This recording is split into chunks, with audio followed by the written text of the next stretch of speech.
Afternoon Theatre.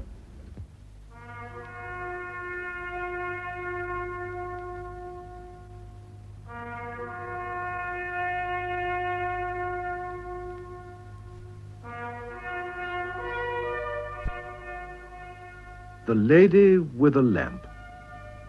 We present Nicolette Barnard as Florence Nightingale in a radio adaptation by Peter Watts of the stage play by Reginald Berkeley, first produced in London, January 1929. The Lady with a Lamp.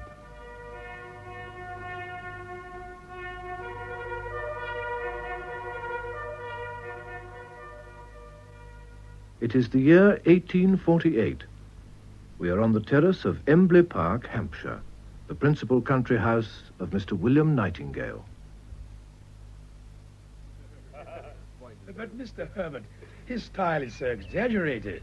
I suppose it is. So is everything he says. Much is mere rodomontade. But there are some surprisingly profound things in it. What is the book, Lord Palmerston? Past and Present. Indeed. By the Scotch writer, Carlyle. Indeed. I haven't heard of him. Oh, Fanny, everyone has. He's making a big reputation as a thinker. What does he think? That everyone ought to work. Oh, that's nonsense, Mr. Herbert. Of course, the poor have got to work or they couldn't live.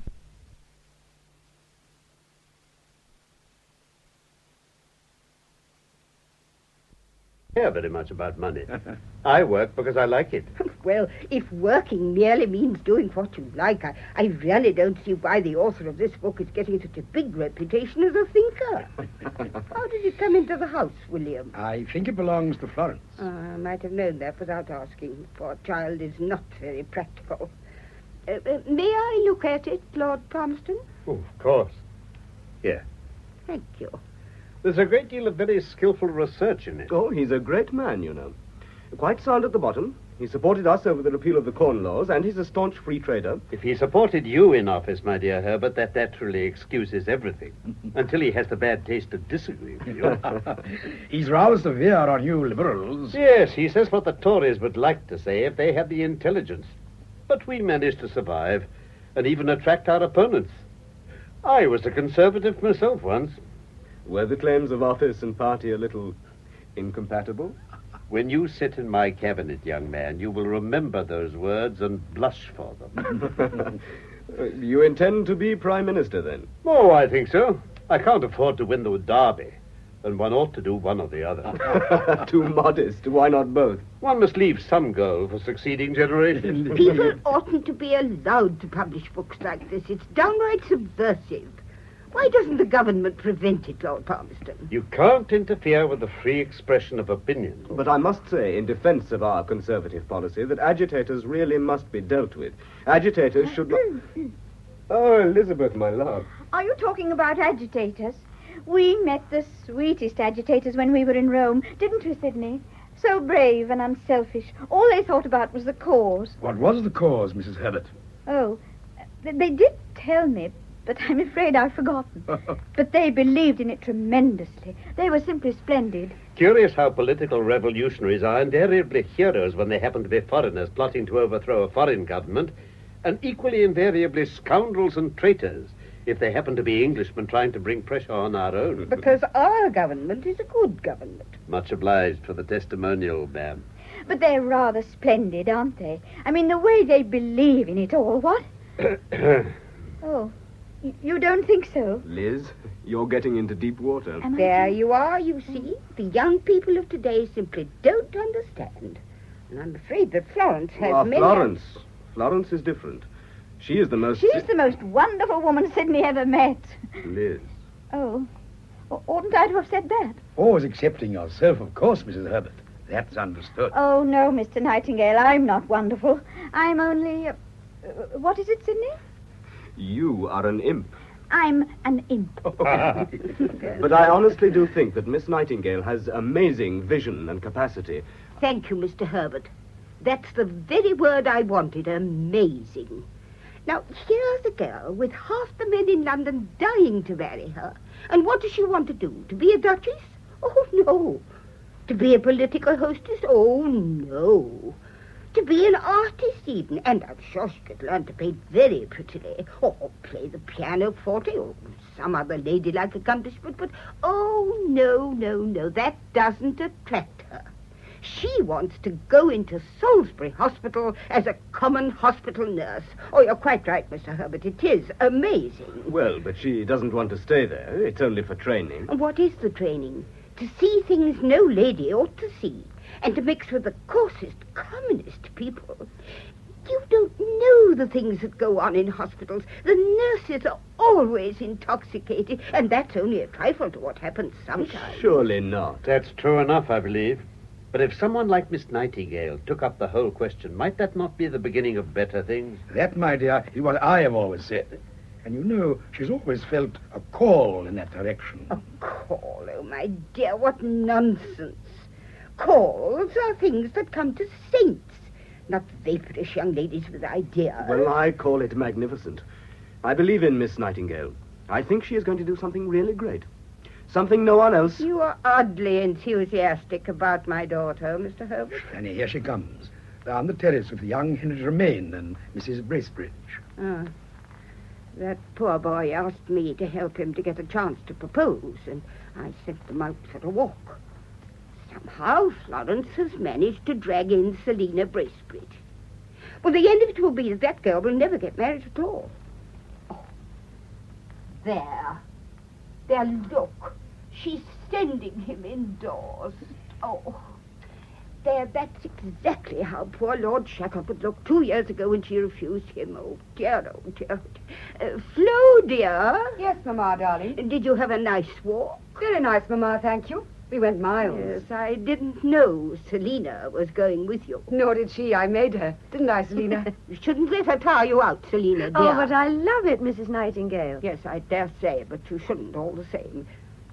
Where did you go, my love? We went to see my patients. Oh, I wish you wouldn't use slang, dear. I don't know what you mean. I mean my patients, Mamma, darling. I nurse them. Oh, dear child, you have such odd fancies. Oh, well, never mind. Tell me, Miss Florence, I'd like to know. What patients are these? Well, there's old Marjorie Whitty, the postmaster's mother, asthma. Eh? She's more trouble than a whole ward full of ordinary patients. Then there's one of the ploughmen with a nasty flesh wound. He cut himself with a scythe that has to be dressed every day. It's right through to the bone. Oh, Flo, dear, you're not in a butcher's shop. Well, then there's a motherless babe whose father tries to feed it with meat whenever my back's turned. And there's an old woman with rheumatism whose shoulder has to be rubbed. Then there's Dandy. Papa knows about Dandy. The shepherd's dog. He broke his foreleg in a trap. Ought to have been destroyed, poor brute. Well, why should it be destroyed? The bone's just as healthy as human bone. It only wants attention. Yes, dear, but you mustn't contradict your father. No, Mamma. Paternity's an unanswerable argument.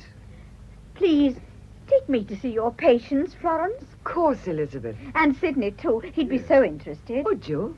I'm interested in all your work, Miss Nightingale. Oh, well, we'll all go tomorrow morning. Oh, that would be Wonderful. splendid. Flo, dear, what have you done with poor Mr. Tremaine after spoiling his appetite with your patients? I don't know. Where did he go, Selina? Oh, he said something about writing letters. Oh, really, darling, he is your father's guest, you know, and you were supposed to be entertaining him. I think I was. Very much. He seemed to think it was all rather a joke. I'm not altogether surprised at that. I think I'd better go and get him a little refreshment. Well, I think we might all have a little refreshment. It's tea time. and Not I for me. I'll stay here, if I may. Come on, Reginald. I'm in disgrace. May I stay with you, Lord Palmerston? I'm flattered. I want to ask your advice. I'm more than flattered. What about? Isn't it in any way possible for women to have something useful to do in this world? Well, they already have a certain part to play in securing the continuity of the race. Whether that's to be considered useful or otherwise depends upon the tastes and views of the inquirer.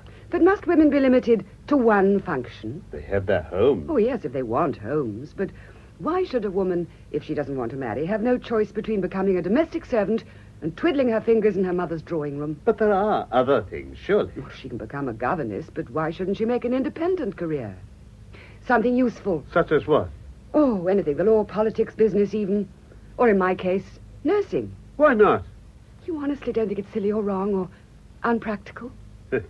I don't know about the law and politics, but I think nursing is a very fine ambition. Oh. If Yes. it is pursued in a serious manner. Now, let me tell you two things worth remembering, both elementary and therefore both as a rule forgotten. First, if you're to get what you want, you must be prepared to wait for it. Yes. Secondly, you must be ready to take your chance when it comes. Now, by ready, I mean equipped. Better leave the opportunity and wait for another if you're not equipped. I waited 20 years at the War Office Why? because I wasn't trained. I stayed where I was until I'd completely mastered not only the arts of parliamentary control, but also the mysteries of departmental government. Yes. And then I knew that it was reasonably certain that no government could get on very long without me. Well, that's the position today. Training. It's all training. Now, that's what you ought to do.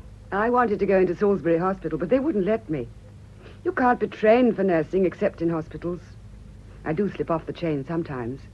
In Paris, when we're supposed to be wandering about the Louvre with the catalogue, I'm usually in the clinics of the Sœurs de Charité. And I've had nearly a month at Kaiserswerth. Germany, that place on the Rhine. Yes, there's an achievement. Wonderful. And it's all grown out of a single hut in a clergyman's back garden into a huge establishment with hundreds of beds, all because the man had faith. Everyone tried to discourage him. I know exactly what they said. It's all been said to me. One lot said, "You're so brilliant. You could be an immense social power if you chose. You're wasting your time." And another said, "You oughtn't to do this. It's not quite nice for a clergyman. Only coarse, common people are carpenters." And another said, "It isn't practical, my dear." But he didn't pay any attention. He just scraped together the money and bought the wood and built the hut and took in a poor wretch who needed treatment. And now, look at the place. All because he had strength and vision. Well, you have strength. Do you think that? What about vision? 10 years ago... No, I think I'd rather not tell you. Why not? You might explain it away. Or laugh, perhaps. Certainly not that.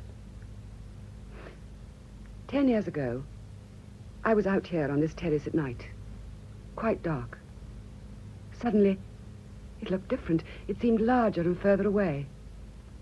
All the windows were lit up. And there was a confused mob of people at the big doors. They were carrying things into the house like mattresses, and someone with a lamp was walking among the people. And suddenly, it came upon me that I was the woman with the lamp. And the place was somewhere very far away, a great hospital. And then there was a voice. It rang in my head. It spoke to me. It said, "Be prepared." Have you told anyone? I tried to tell Father. Of course, it was impossible. He called in Mamma. Well? They gave me a dose of castor oil. Well, it does sound rather like a mixture of indigestion and the Book of Revelation, doesn't it? You promised not to laugh. I'm not. I'm trying to conceal from myself how greatly you've impressed me. What did it mean, Lord Palmerston? What do you think yourself? Sometimes I think it was a kind of mirage. Sometimes I think I fell asleep and dreamt it. Then sometimes I wonder if it was a call to do something no one else could do. That's the thing to believe. Pursue it. But don't forget, no amount of goodwill can make up for lack of knowledge. The opportunity is certainly half the battle, but the ability to take it is the other half. You're giving me something I've never had before. Encouragement. Oh, it's so lonely and difficult when no one understands. Go and learn. Go and learn. I will. I'll be a man and put away childish things. Good. Oh, Florence, dear. Don't persecute poor Lord Palmerston with your enthusiasm. No, Mother. On the contrary, I've been very much interested. And amused? Of course. Of course. The dear child can be quite entertaining. But now, do come in, Lord Palmerston. We're going to play a round game. Now, come along, both of you. Life in miniature? Yes. Yes, I'll play. I'll play.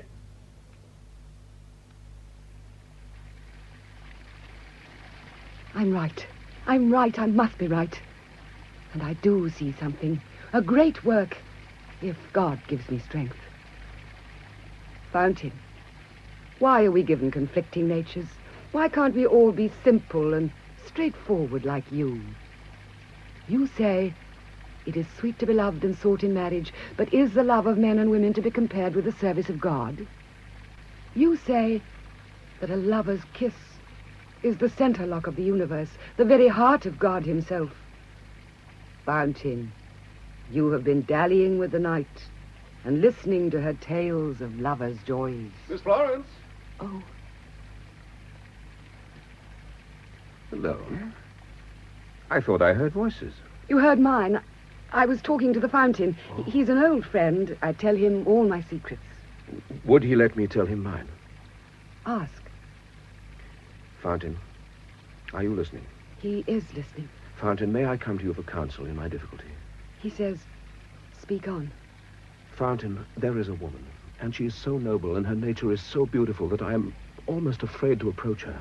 The Fountain says, what do you know of her nature?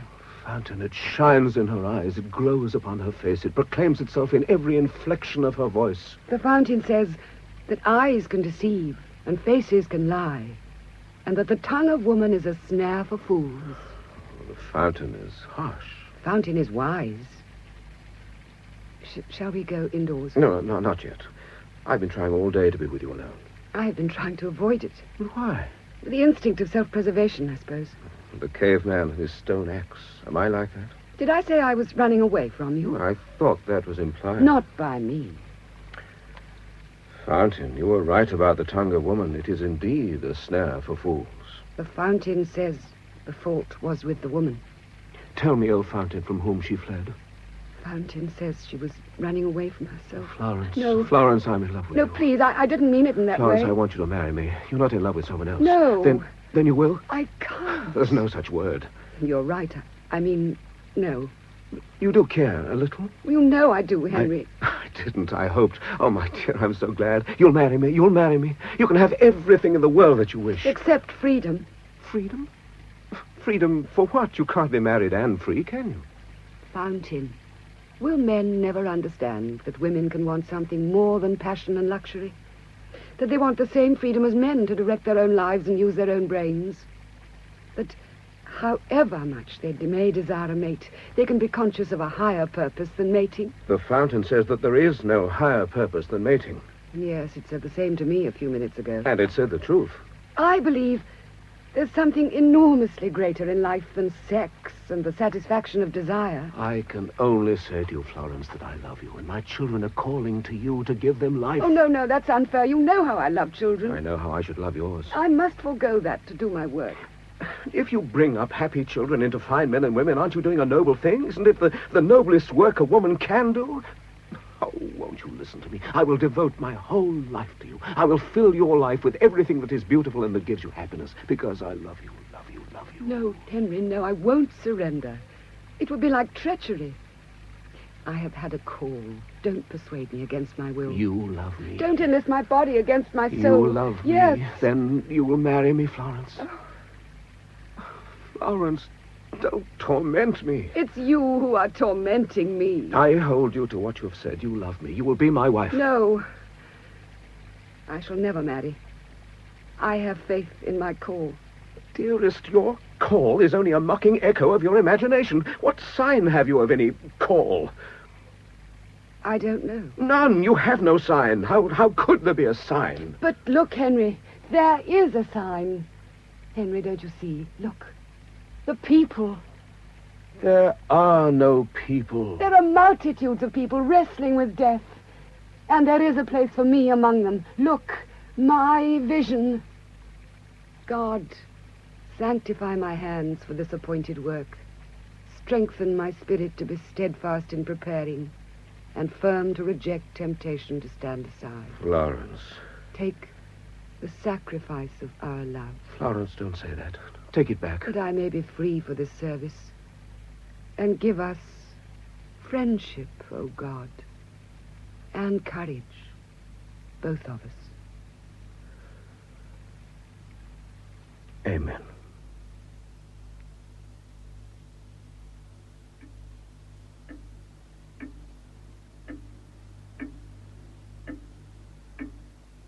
6 years later. We are in a room in Harley Street, the superintendent's office in a nursing home. The ladies' committee is in session.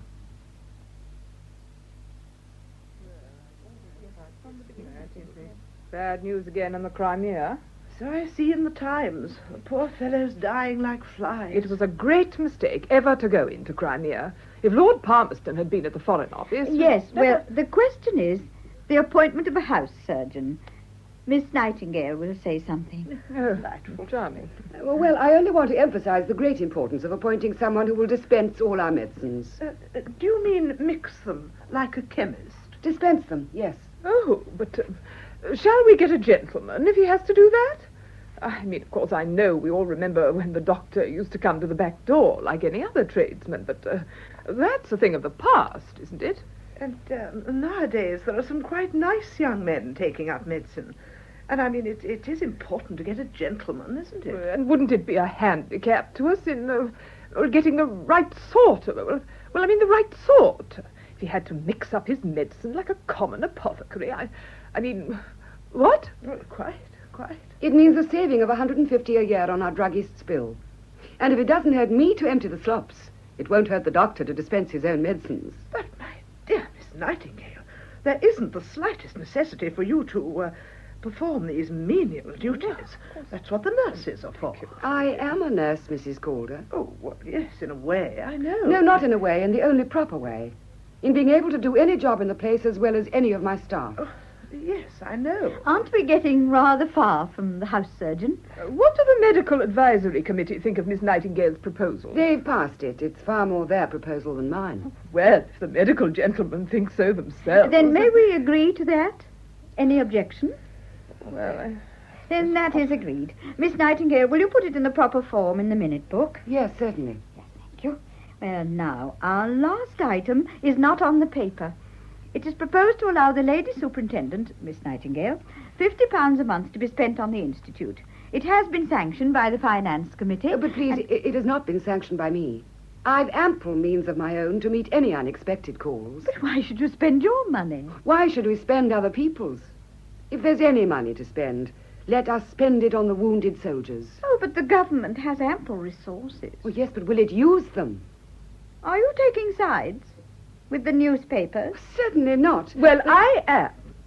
Of course, I quite understand, Mrs. Herbert, that with Mr. Herbert's position at the War Office, you are in a difficulty. But it seems to me that this war is being scandalously mismanaged. That isn't the point, Miss Pelt. The question is whether this institute ought to subscribe to the relief funds. That is Miss Nightingale's proposal. Oh, not at all. The committee proposed to spend unnecessary sums on this institute. I say don't. If there's any money to spend, let us spend it on the wounded in the Crimea. Well, I'll make the proposal. It wouldn't be in order, I'm afraid. Oh. I'm afraid it wants notice. The question is that the other proposal be withdrawn. Is that agreed? Agreed. Yes? Then that is all for today. Thank you so much, ladies. Very good of you to give your time.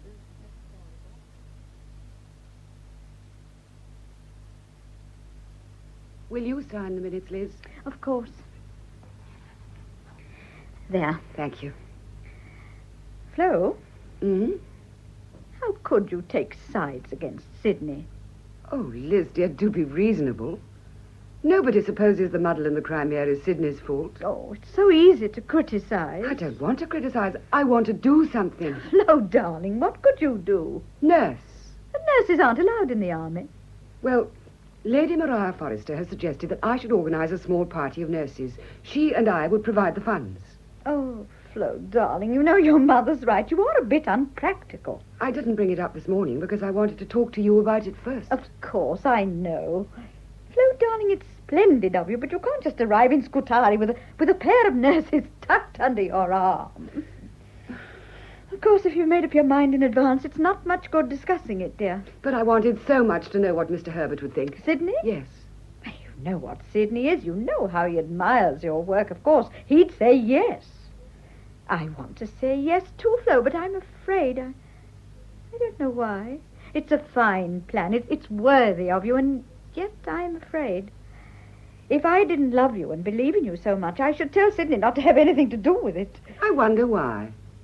If I knew that, I should know what to do. But You wouldn't let your private feelings stand in the way of... Oh, yes, I should. I'm not a saint like you. I'm a woman. If I thought it was going to hurt Sydney, I wouldn't care tuppence about other people or causes or abstractions or anything. Well, that's one comfort. It can't hurt Sydney, my going to the Crimea. No. I don't know why I feel so uneasy about it. But I do, you know. I do.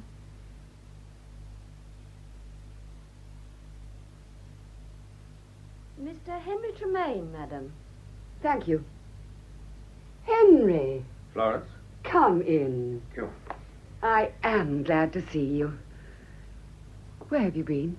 I've been traveling. Where? The desert. Interesting, but rather solitary, I suppose. One place is very like another when you're running away from the unattainable. Henry, you're talking like a lovesick schoolboy, and you must be nearly 40. I'm 34, my friend. Are you happy? I'm busy, and that's much better. Florence, I haven't said a word to you about marriage since that afternoon by the fountain. You asked me to be a friend. I've tried to be one for nearly 6 years. You've been very wonderful. Your letters have helped me in every way. But now you're not going to change all that and spoil our friendship. But I've waited 6 years for your vision, as you call it, to materialize. You don't suggest that this is the great career to which you were called? I'm trying to arrange to go out to the Crimea. How? As a nurse. There aren't any nurses, Flo. Well, I should be one. What? I never heard of a more harebrained idea. But you have no standing. Do you suppose the military authorities are going to have unofficial civilians intruding in their hospitals? They can't. They're under War Office regulation. The thing's absurd. But we should have letters of introduction to the embassy. Yes, at Constantinople. That's not the seat of the war. But Scutari, where the hospitals are, is a suburb of Constantinople. But it's under military control. The ambassador has no power there, and even if he had, do you suppose he'd use it? But he'd have special powers from the government. But he can't override the military authorities. Florence, I will tell you exactly what he will do. He'll tell his wife to have you to afternoon tea. Everyone will be charming until you try to do something. And then everyone will freeze. Obstacles will spring up all around you, and you'll find yourself faced wherever you look with a blank official wall. Oh. No, don't think of it, Florence. You'll only succeed in branding yourself as a crank and a nuisance. The public departments don't encourage amateurs, especially amateurs who want to get things done and know how to do them. I don't care. I believe as firmly as ever in my call to service. There are people who believe the earth is flat and obstinately persist in doing so in spite of all the evidence to the contrary. Henry, you don't doubt me. Let me help you. How? Choose your site, and I will build and endow a small hospital for you, an English Kaiserwert, that would realize your dreams. And we'll do it together. But, Henry, you can't do work like mine as the spare time occupation of a married woman.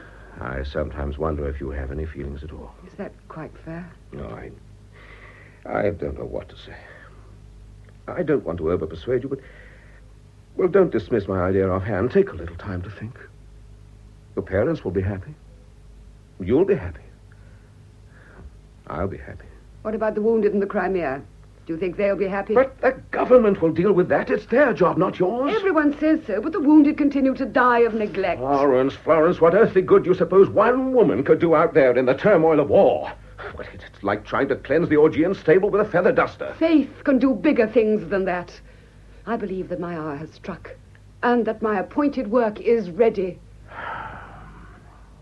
Well, if you must run your head against a wall, how are you going to begin? I shall be shown the way. Oh, well, I must go. Will you think over my hospital scheme? No, Henry. I'm sorry.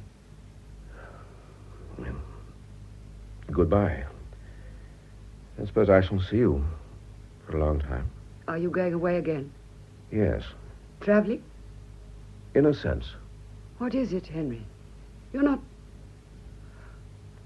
Oh, Henry. Henry. Henry.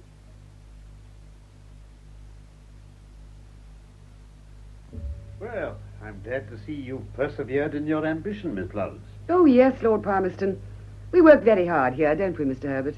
Liz is never tired of singing your praises. She makes the work possible. From committees and charitable busybodies, good Lord deliver us. But you don't quarrel with the committees, I hope. No, I manage them. I mix them together in a committee room with a seasoning of statistics, stir in a little common sense, simmer for a few hours, and leave it to set in a cool place. Sounds rather like the cabinet, especially the simmering part.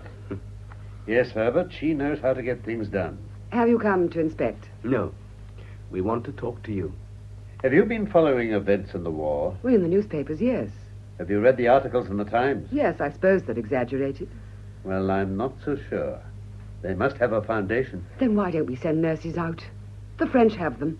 All my old friends, the Sœurs de Charité from Paris, have gone out. That's the point.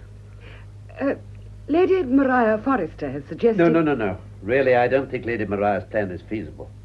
Feasible? Everyone talks about what is feasible, and meanwhile the wounded are dying of exposure. Wait. But is the government to do nothing? By no means. The government has decided this question ought not to be left to private generosity and initiative. It is an innovation in the army, but we intend to organize and send out a corps of nurses to the base hospitals. Oh, that's a fine decision. Of course, the difficulties are enormous because everything has to be improvised. We want your help. Oh, yes, of course.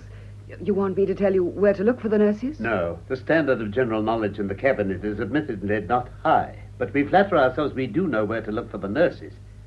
Now, what we don't know is where to find, if you won't help us, a creative, organizing brain that will get results. We want a woman of great experience, proved character, and the highest attainments to go out with the nurses to the seat of war. Take them out, in fact, and reorganize the whole hospital administration. Me? Yes, you. Will you do it? You're sure, both of you, that you want me to do this?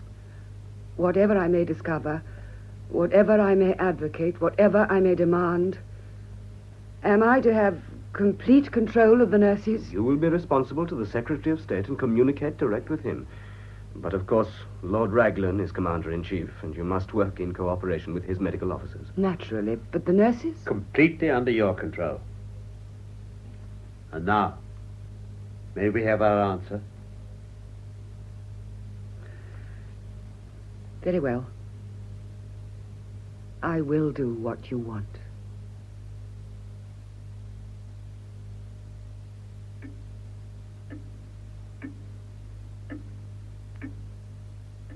It is a raw, dismal winter afternoon, the same year, in a room in the barrack hospital, Scutari.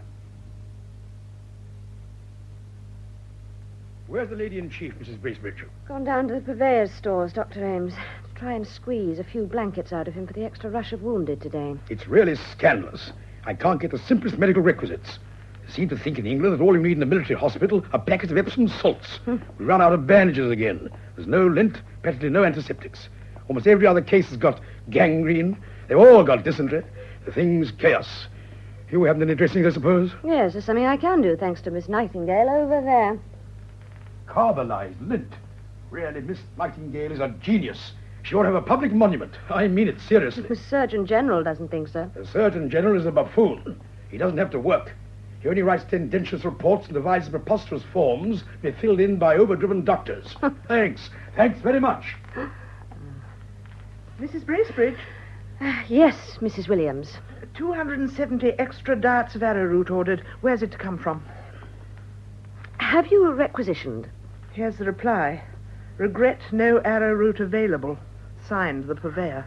That's because the medical stores are all packed under the shells and cartridges in the transports. And the purveyor can't unpack what's there until he's had a board to sit on it, because he's responsible for the value if he does. And there won't be a board sitting till next week. Oh dear. Oh dear, our men like children. Doesn't anyone realize there's a war on? All right, Mrs. Williams. I'll deal with it. Thank you, Mum.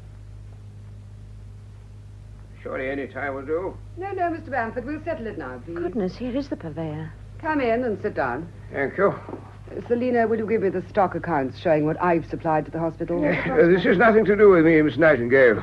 If you choose to expend private funds instead of coming to my store, you can't expect a refund from the Treasury. When I suggest a refund, Mr. Bamford, it will be time enough for you to talk about it. Yeah. And as for your store, do you know how much I've had from your store since I came here?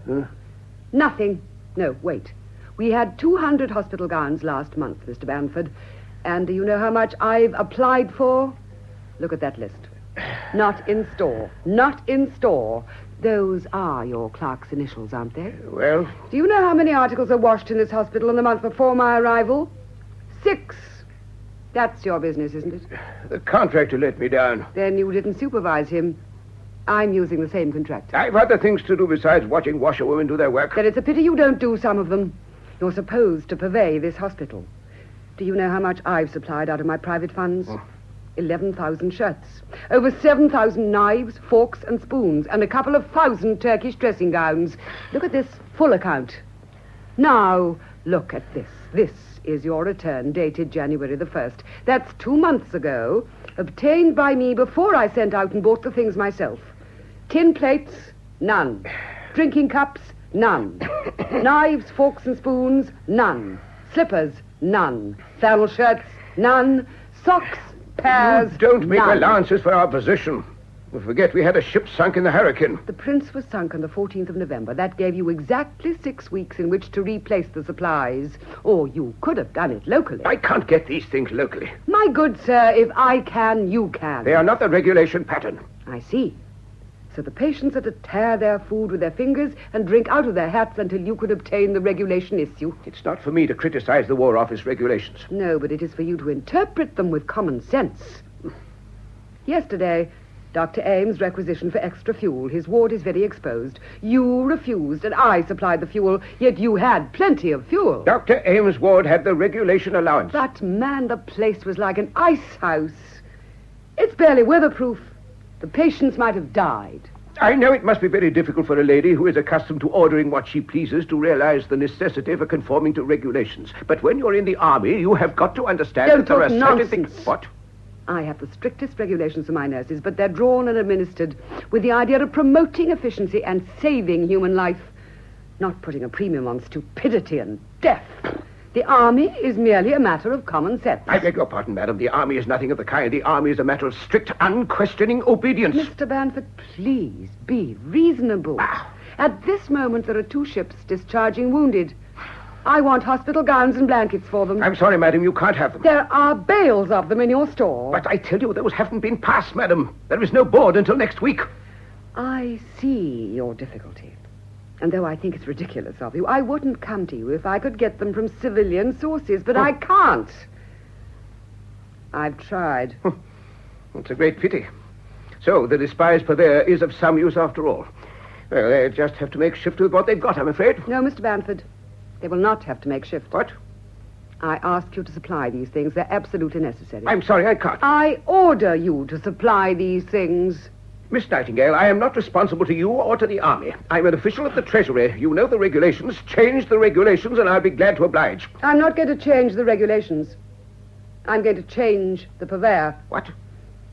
Unless I receive this requisition in full within an hour, I shall inform the government that I cannot continue to hold my post if you remain in yours. What could Mr. Herbert do now? He's not in the government. I shall not write to Mr. Herbert at all. I shall telegraph to Lord Palmerston. But, madam, you can't do that. I'm a married man. Think of my wife. I'm only doing my duty. And I'm doing mine, Mr. Bamford. A higher duty than yours, a duty to men in agony. Married men, some of them too, Mr. Bamford. Think of their wives. You are asking me to risk dismissal? I'm asking you to save yourself from dismissal and public ignominy, and I'm giving you an hour to do it in. Very well. You'd better send someone with me to take delivery. Certainly, Mr. Bamford, with the greatest of pleasure.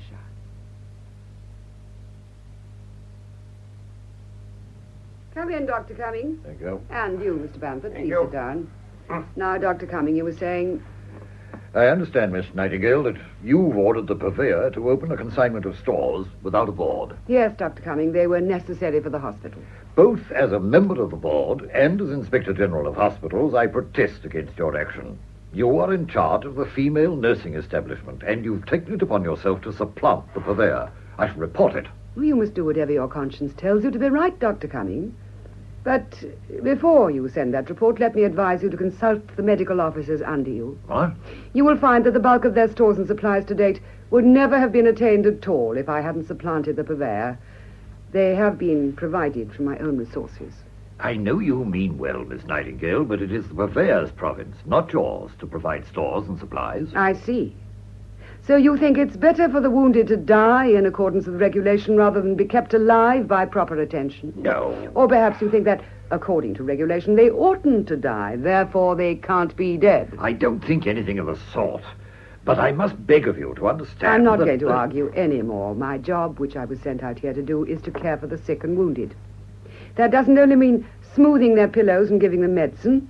It means ensuring that there is a proper supply of necessaries and comforts. Yes. And I'm going to see that job done efficiently, or know the reason why. Mr. Bamford, have those blankets been delivered? No, madam. Then in 15 minutes I send this telegram to Lord Palmerston, and I shall return to England and publish my experiences out here. And if one single head of a department remains in his post, it won't be my fault. Now, come, Miss Nightingale. Of course one wants to show consideration for a lady. Bamford? Don't hide behind my skirts and make a favor of it. I say it must be done. And you know what I shall do if it is not done. There's no need to be harsh about it, madam. Harsh? No. As a matter of fact, the things are on the way. Indeed. Then you'd better go and hurry them up. Oh. Very well, madam, very well. Excuse me, Dr. Cumming. Yes. Miss Nightingale. I don't know what is coming to. Dr. Cumming, surely you must see that the necessity of the hospital justifies a breach of regulations. Well, don't let it happen again. Oh, but it will happen again, Dr. Cumming. Constantly. Wars have a way of upsetting regulations, you know. Excuse me, Miss Nightingale. Dr. Sutherland is here. Oh, Dr. Sutherland? Oh, that's the chairman of the Sanitary Commission. Bring him in, Selina. Please stay here, Dr. Cumming, and meet him. Very well. Dr. Sutherland.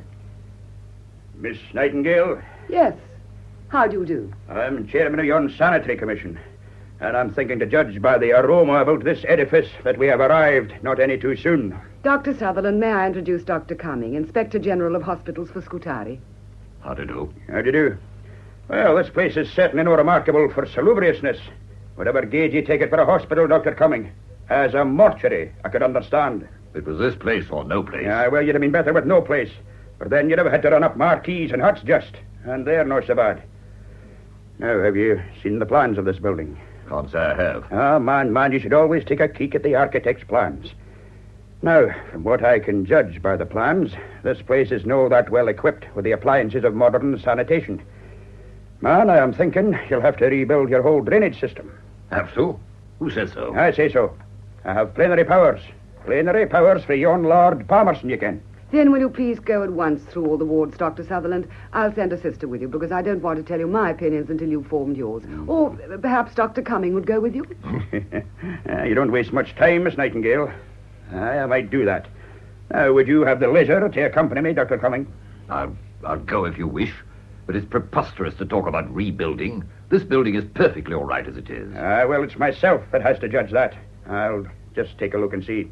I'll be back in half an hour or so, Miss Nightingale. Thank you, Dr. Sutherland. Now, I would like first of all... I really haven't the time to do this. Florence? Yes?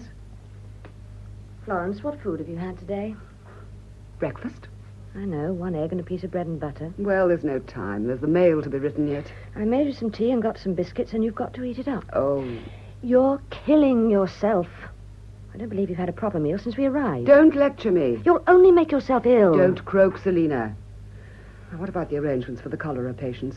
Plenty of hot water for stuping and extra blankets. Yes, I've seen to that. Now, here's your tea. Drink it up like a lamb.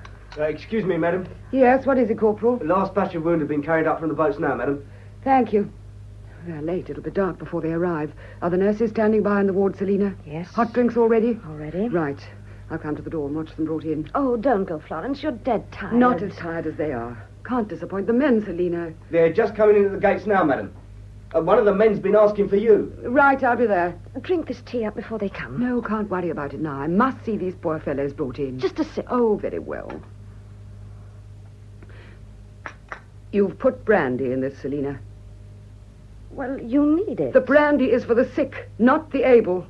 It's far too precious to be wasted. You drink it up yourself. You're tired, too. I'm all right. Do as you're told, Selina. Very well.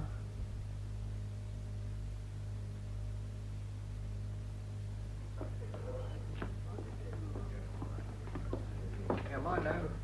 Don't tilt it. Don't tilt it. That's right. What's that in? That's it. Oh, poor fellows. Poor fellows. What a state they're in. They're all in rags. Make a note of extra clothing, Selina. Yes. They're bringing up that man now, madam. Frostbitten, every one of them. It's going to be a nightmare. No, wait, stop. Is that the man? Yes, madam. Bring him in here. Very good, madam.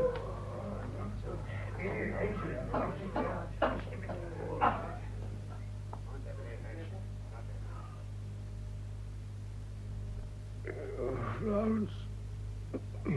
Is that you, Florence? Henry. Oh, Henry, why did you do this? I thought if you could, I could. My dear, they've wounded you. They've done for me. Oh, Flo, I only managed to hold out of that ghastly ship to see you for a few minutes. God, Florence, do something to improve those ships. You can't imagine the horror of them. The filth there, the all vermin escaped with blood. Filthy. Yes, I know it's bad, but we're getting it right little by little. Now, you must let me look at your wounds. It's not worthwhile. Oh, that awful journey from the boats. I'm finished. Not yet, Henry. Now, let me look. I won't hurt you. Doctor, Selina, quick, get Dr. Ames. Yes, okay. I won't rebandage you, Henry, till the doctor comes. Oh, Florence, I didn't come here to be patched up, just to see you and say goodbye. My dear, you mustn't give in. Strength going. I feel it. Do you remember the fountains, Florence? My dear, don't. The lights Don't. in the window. Hush. Hush. You must be quiet. May I ask a question? The fountain says, ask on. Oh, but, oh, my dear, don't tire yourself. Fountain, did she truly love me? The fountain says, she will love you and long for you to the end of her wretched life. Yes.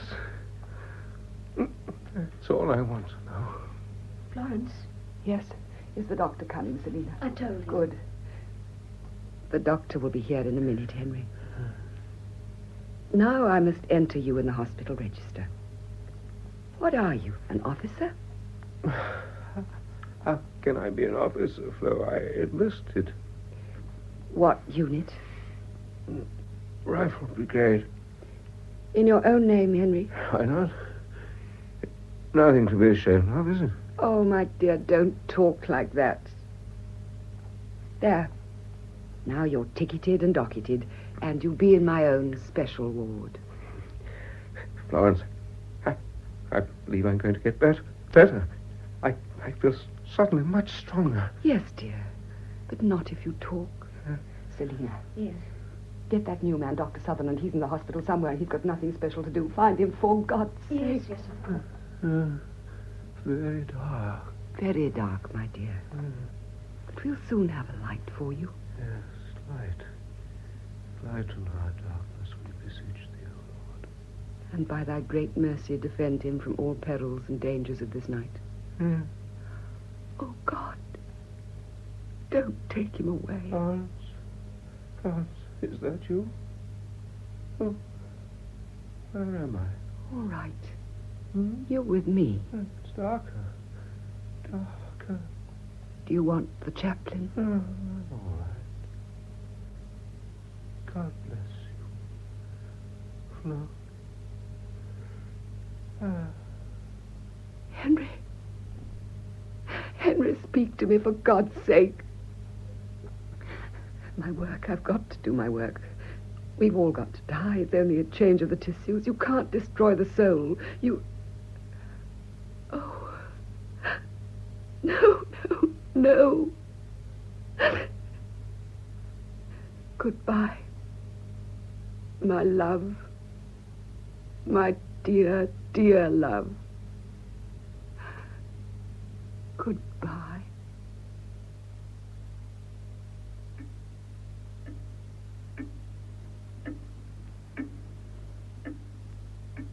It is 1861, 7 years later.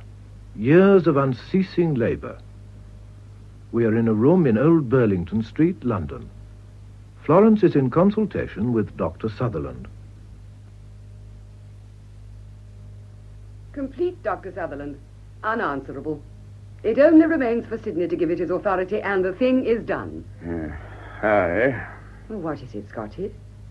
Well, you're not suggesting Sidney Herbert will fail us? No, just that.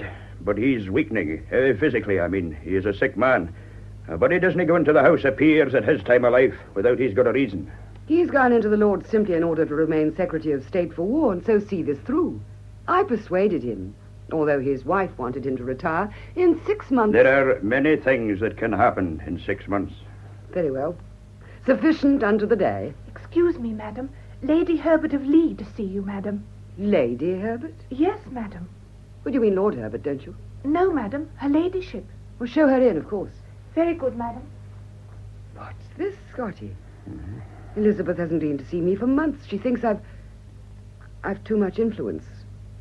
Is she trying to interfere, do you suppose? Oh. She'd better not. I wouldn't trouble your head with supposings. The woman has likely come in friendship. You were friends. I wonder.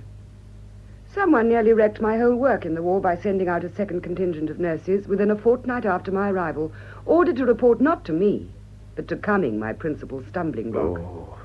I've often wondered if that little slip were inspired by an adversary. I wouldn't trouble your mind with such blethers. The man has worked for you nearly as hard as I am myself. Oh, he's all right, Scotty, as long as I have him under my eye. But he's weak.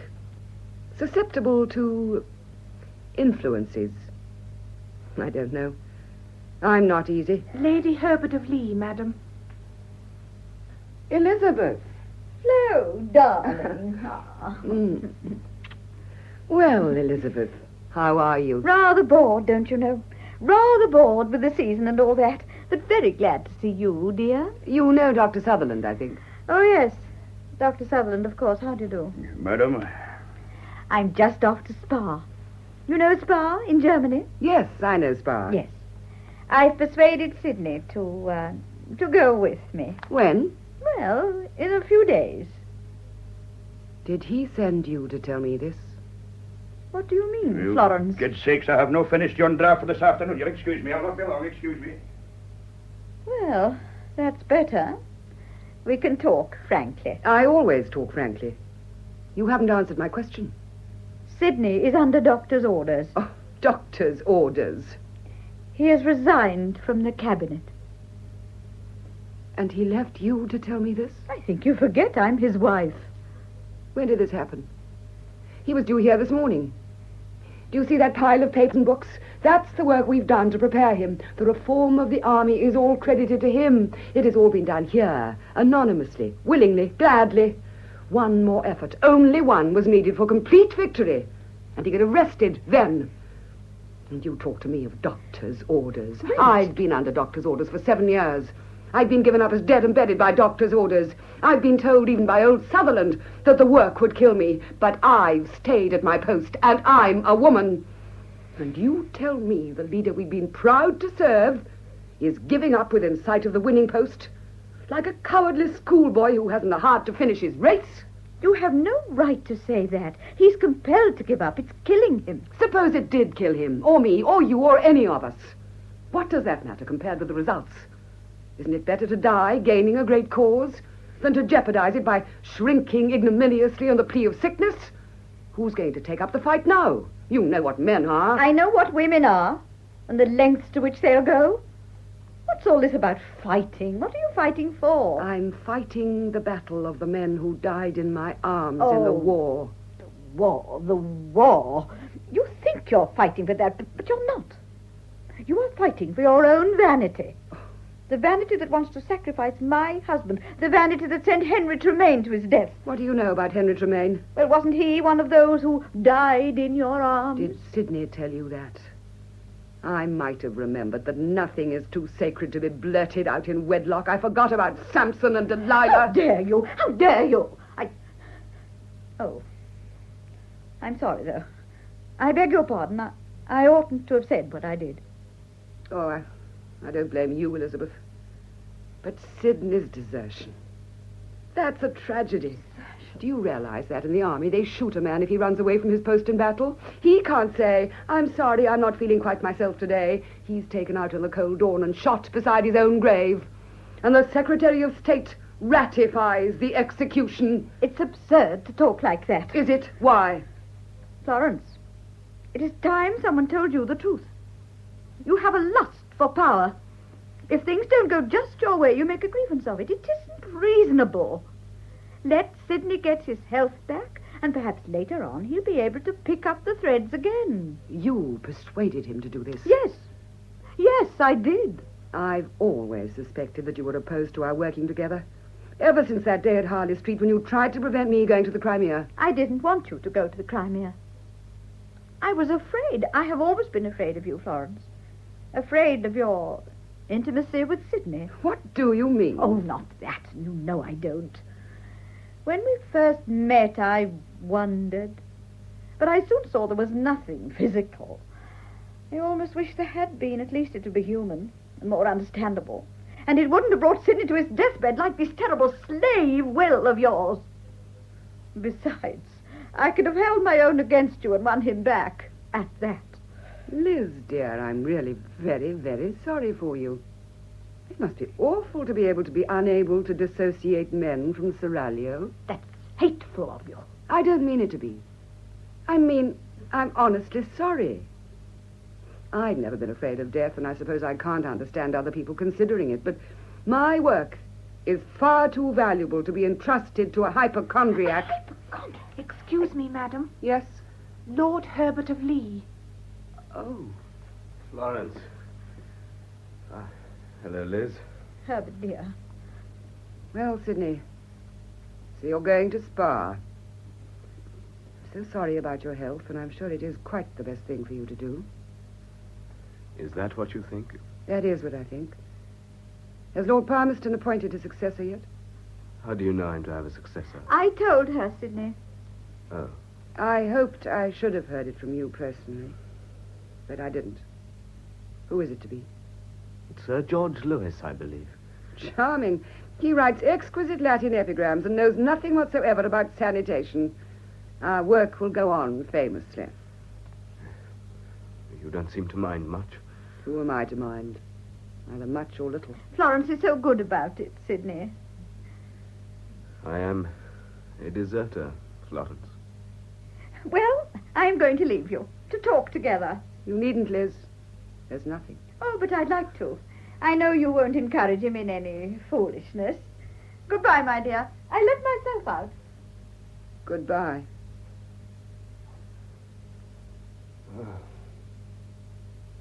She's right, Florence. Work of any sort is foolishness now. I couldn't do it. You don't feel up to it, I suppose? No, it's not that. It's lack of capacity. Something has broken. I shall never come back, Florence. Liz doesn't know. Don't tell her. What's this, Sidney? I shall be dead in a month. Is that doctor's orders, too? Oh, cheer up, Sidney. They've said the same to me for years, but I managed to jog along. I really tried, Florence. But I collapsed this morning. I fainted going upstairs. I know. I've done the same. Well, I'd better go, I suppose. Goodbye. I've never known a bitterer moment than this in my life. When poor Harry was killed, I thought at least there was my work to live for. Now my work is killed, too. Our joint work. I'm not going to give in. I shall go on, alone. Goodbye, Sidney. Please, God, you'll get your health back again, my dear. Thank you 1,000 times for all you've done for us. God bless you. God bless us both. Amen.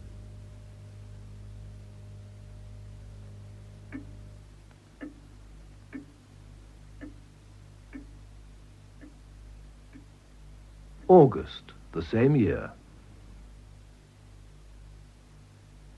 And Papa is going over to Lord Palmerston at Broadlands for the shooting. Are you coming down to Embley too, my love? I hope so, Mamma, dear. Oh, well, now, won't that be nice? And the Sidney Herberts, perhaps they might come over. Have they written lately? A fortnight ago, quite a cheerful letter from Spa. Oh, well, now, isn't that nice? Most delightful man, and his dear little wife, too. Oh, yes, she's been such a good friend to you, my love. Did you know that all those extra nurses they hurried out after you to that dreadful Crimea were entirely her idea? Just to make things easier for you. Now, wasn't that nice of her? Yes, wasn't it? I never knew for certain before, but I always suspected it. I've always felt, Flo, that your real friends have been people outside the family, and I'm sometimes very sad and ashamed to think about it. It makes a mother feel so foolish when her daughter is decorated and publicly commended by the Queen for doing the very things that if the poor woman had had her way would never have been attempted at all. And really, of course, it's almost a contradiction of the Bible and everything one was brought up to believe when one finds that parents aren't infallible. Oh, there now, it's nearly 11:30. I've kept you from your work a whole hour. Well, perhaps I ought to begin to get ready for Dr. Sutherland now. Would you like the carriage in half an hour's time? Well, now, wouldn't that be nice? Yes, my love, yes. I'll go and get ready. Thank you. Goodbye, Mamma. Goodbye, dear. So she did send out those nurses after all. She's been my enemy all along. And now she's taken Sidney away to become a hypochondriac. And she thinks she's won, and the work may go to the devil. Excuse me, madam. There's a gentleman called. Lord Palmerston, madam. Bring him at once. Yes, madam.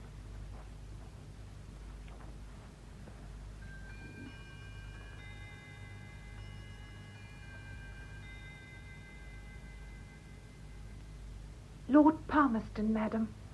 Lord Palmerston, this is more than kind. Pray, come in. Thank you. I half hoped when I wrote that you would let me come to see you. It never entered my mind that you would come here. Well, mind, I must warn you in advance that I can't promise more than sympathetic interest. More and more I realize what we lost when Sidney Herbert resigned. Yes, poor Herbert. I think he feels it very deeply. And I think he feels it mostly on your account. You valued him very much. More than anyone. And I suppose you blame me for his breakdown? Just a little. You don't think much of women in public life? Oh, I don't know. I shouldn't be in the least surprised to find a woman in the cabinet, say, in 50 or 60 years' time. Luckily, I shall be comfortably underground. I think women ought to have votes, you know. If I were convinced that men ought to have them, I would perhaps be prepared to consider the case of women. Your sex will get the vote, my dear. And into Parliament, and into the Cabinet, and into heaven if they aren't careful. Lord Palmerston. Yes? When Sidney gets better, is it impossible for him to go back to the War Office? But his health wouldn't allow it. I've had quite encouraging letters. What do you suppose his wife would say? But it matters so enormously to the future. You know, Miss Florence, I often ask myself whether our actions matter nearly as much to posterity as it flatters us to believe they do. Your new liberal creed. Laissez-faire, squalor, confusion, chaos. Leave it to stew and the people to stew in it because we're too lazy to work out new systems. My dear, I'm much too old to be evangelized. I'm willing to help in what you call your work because I happen to like you. But I'm not willing to abdicate my common sense and knowledge of human beings. Officials will always be stupid. The War Office will always mismanage wars, and the country will win them in spite of it. You're fighting human nature. I don't believe that. I believe there's such a thing as working for the sake of the work. Yes, not in Whitehall. But go on thinking so if it comforts you. I believe you're deliberately trying to discourage me. Perhaps I want to save you from disappointment. I'd give anything to have Sidney back here again. He wasn't afraid of disappointments. He would have shared them. Oh, yes? Well, Lord Palmerston, as you are here, perhaps I could just outline some of my plans for the future. Yes? It would at least be doing something. Elizabeth. Elizabeth, you were in Germany. I came back. Florence, I had to come to you. Sidney's dead. Oh, I can't believe it. Oh, my dear. My dear. Oh, there. He spoke of you in his last words. Not me. Of you. And your unfinished work. He was our leader and our dear master. Now that we know the greatness of our loss, we shall never see him again.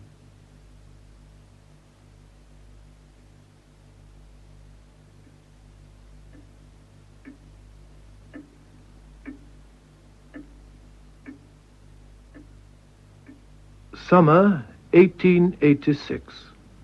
25 years later. A room at number 10 South Street, Park Lane. Florence is tucked up in bed with a broad table of writing materials at her elbow. Well, Nurse? Well, why should I break my rule for him? No, certainly not. Not without an appointment. It's Mr. Gladstone himself, Miss Nightingale. He's down there waiting. Not without an appointment. Perhaps Dr. Sutherland will see him later. Is he to be told? Well, Dr. Gladstone's a gifted man, but I don't think even his own party credit him with the power of divination. No, Miss Nightingale. Go and put poor Mr. Gladstone out of his misery. Yes, Miss Nightingale. Will I come in? Scotty. Yes, come in. If you're not afraid to see an untidy old woman in bed. Not up today. What ails you? Can't waste what little nervous energy I still possess on the meaningless fatigue of dressing up. Little nervous energy. I'll do fine on 1/4 of yours. It's physical strength you lack. Croak, croak, croak. You ought to be singing poems of joy. Do you know what day it is today? Yeah? It's August the 2nd. The 25th anniversary of Sidney's death. I see nothing whatever to be singing a poem of joy for in that. But isn't it something to sing for, that after 25 years, by sticking and sticking to our ground and never admitting defeat, we've done his work at last and won his battles? Aye. Do you know who's coming to see me today? Aye, Mr. Gladstone. I saw him as I passed in. I'm not seeing him. No, it's Elizabeth Herbert. For the first time since Sidney's death. And what will you be saying to Lady Herbert? I don't know. We've written to each other once a year. On this day, ever since he died. But we've never met. Then you'll be enjoying a bonny afternoon, I'm thinking. Well, maybe I'll no be telling you just now. Telling me what? Come on, Out with it. What is it? I'm resigning my post in the government. I thought it was early to be rejoicing about our work. So you're going to desert and leave it all to be undone. Oh, woman, what good will it do if I kill myself in harness? Do you realize I'm 80 and more years of age? It'll be far better with a younger man. I thought it would be exactly as you would wish. Exactly what I would wish. To be deprived of the only person whose opinion I care tuppence about? That's the cursed thing about working with people. They make themselves indispensable and then desert you, or else they die. Maybe they must do the former in order to avoid the latter. And my work is no longer what it used to be. Oh, lassie, I'm gey vexed to be leaving you. But in this world, the one thing certain is that the hour of parting will strike at last. And the hour of John Sutherland, M.D., has struck. Oh, Scotty. Scotty. What am I to do without you? Won't you come and see me? Aye. And while my strength holds, I'll do what I can with your personal correspondence and the preparation of drafts. But responsible public office and me must be parted. Lady Herbert of Lee has arrived, Miss Nightingale. Thank you. Bring Lady Herbert. Yes, Miss Nightingale. Old friend, will you come back here and discuss this further with me at 6? I will come back at 6 or at midnight or at any time that will suit the convenience of my dearest friend in the world. And I will go on till my poor old head drops off, if it will in any way please her. Au revoir. Au revoir. Lady Herbert of Lee. Thank you. Well, Florence, I don't know why I've come. I didn't mean to. Why not, Liz? It is better to bury the past completely. Liz, won't it gladden you to hear that Sidney's work has been accomplished at last? Frankly, not in the least. I did what I could when Sidney was alive to help him. I did it because I loved him, not because I loved what he was doing. If he'd been a farmer, I should have ploughed the land beside him with the same delight and pride. But after his death, I would never have gone near the farm again. I should have hated the place, especially if it had killed him.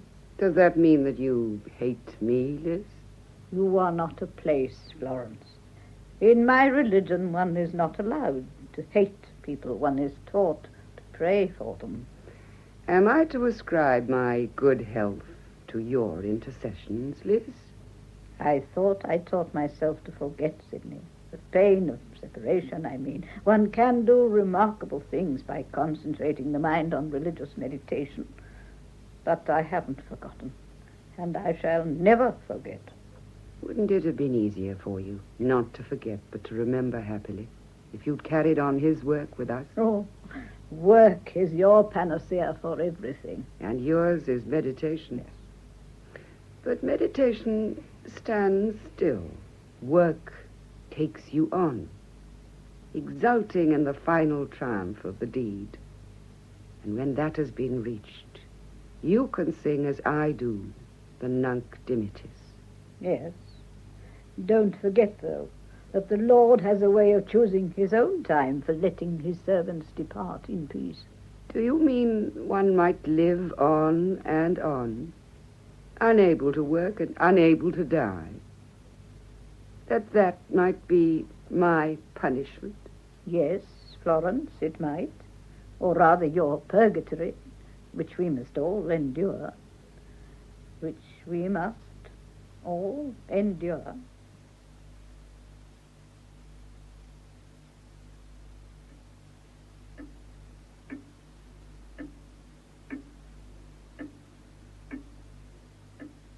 21 years later, 1907.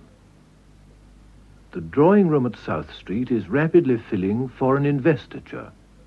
Miss Nightingale, now aged 88, is to be given the Order of Merit.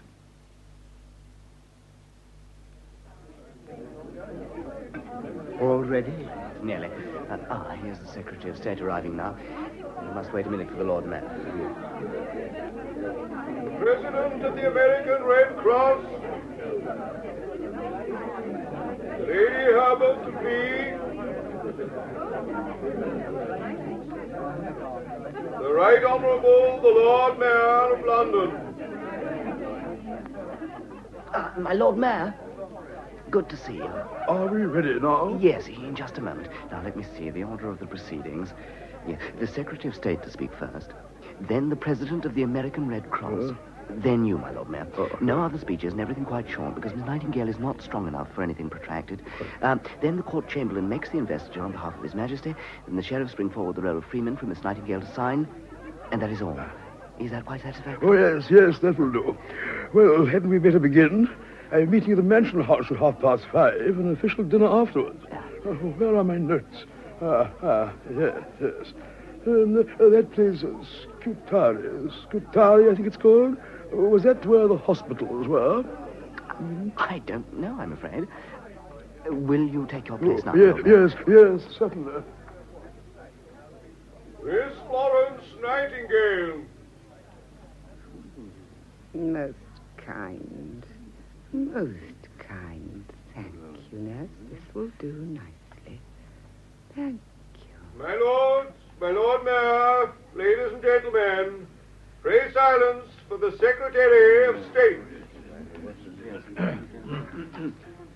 We are met today to witness the recognition of services to this country and to humanity in general, begun when our fathers were young men and continued without intermission almost to the present day. The distinguished lady whom we are here to honor may justly claim to be the founder of modern nursing.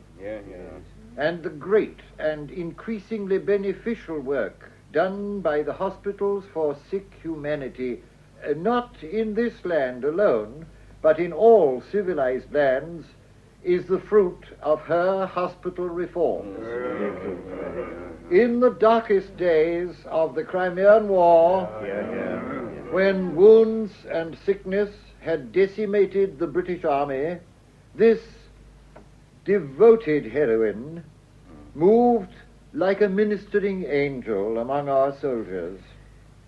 As a poet has said, "Lo, in that hour of misery, a lady with a lamp I see pass through the glimmering gloom and flit from room to room.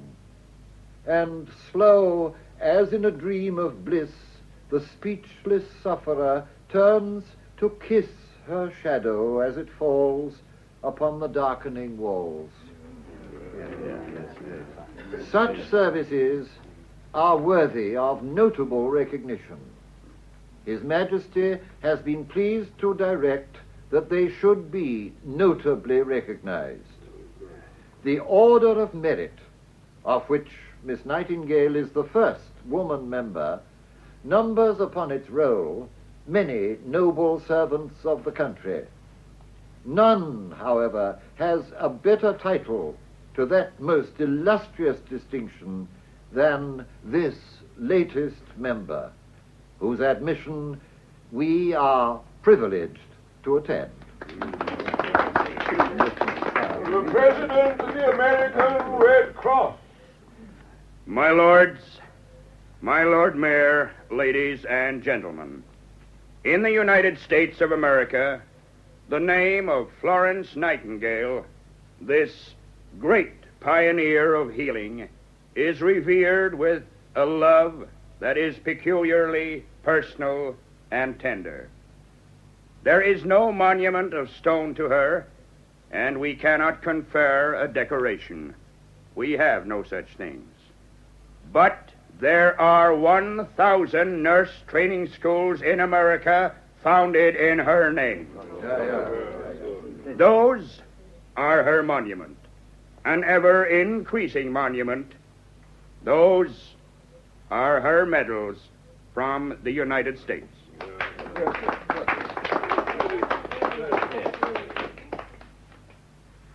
The Right Honourable, the Lord Mayor of London. I had intended to make some remarks about Scutari, where the hospitals were, and about the Crimean War. But I feel that this is rather superfluous. We all know Miss Nightingale's noble deeds, and it is a great privilege to say that the Common Council of the City of London desire to confer on this most excellent lady the freedom of the City of London, which we beg her to accept.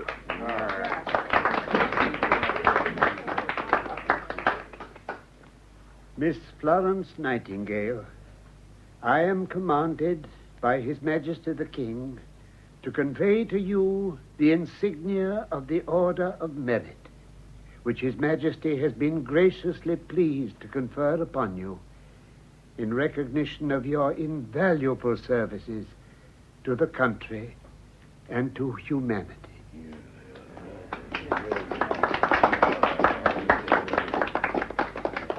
Most kind, most kind. What is it, nurse dear? They must be thanked. It's from the king, darling. Put it over your shoulders. Certainly, certainly. How very, very kind. Why are they doing that? It's the Crimea, darling. Oh, yes. Yes. The Crimea.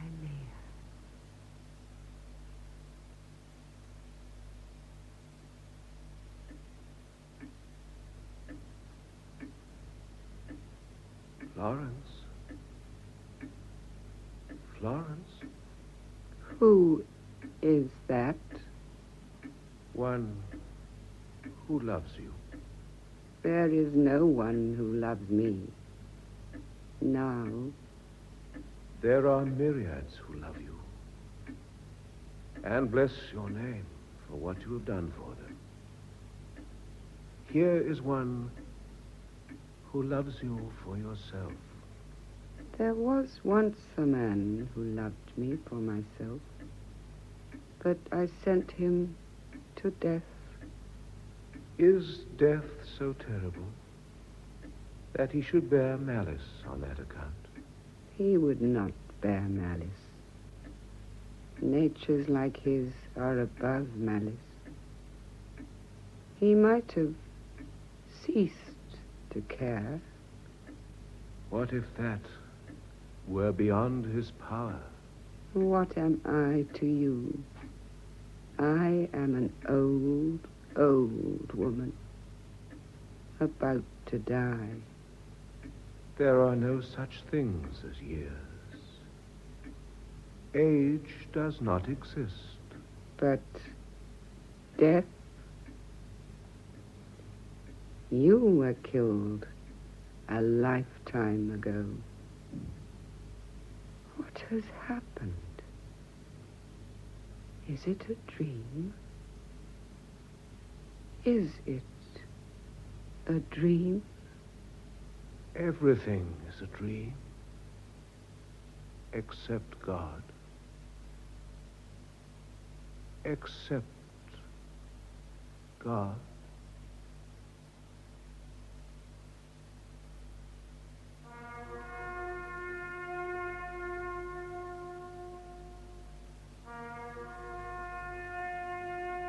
Mrs. Nightingale by Vivian Chatterton, Sidney Herbert by Sean Barrett, Mr. Nightingale and Dr. Ames by Geoffrey Wincott, Dr. Sutherland, Henry Stamper, Dr. Cumming and the Secretary of State by Stephen Jack, and other parts were played by Joe Manning Wilson, Margaret Wolfett, and Margot Boyd.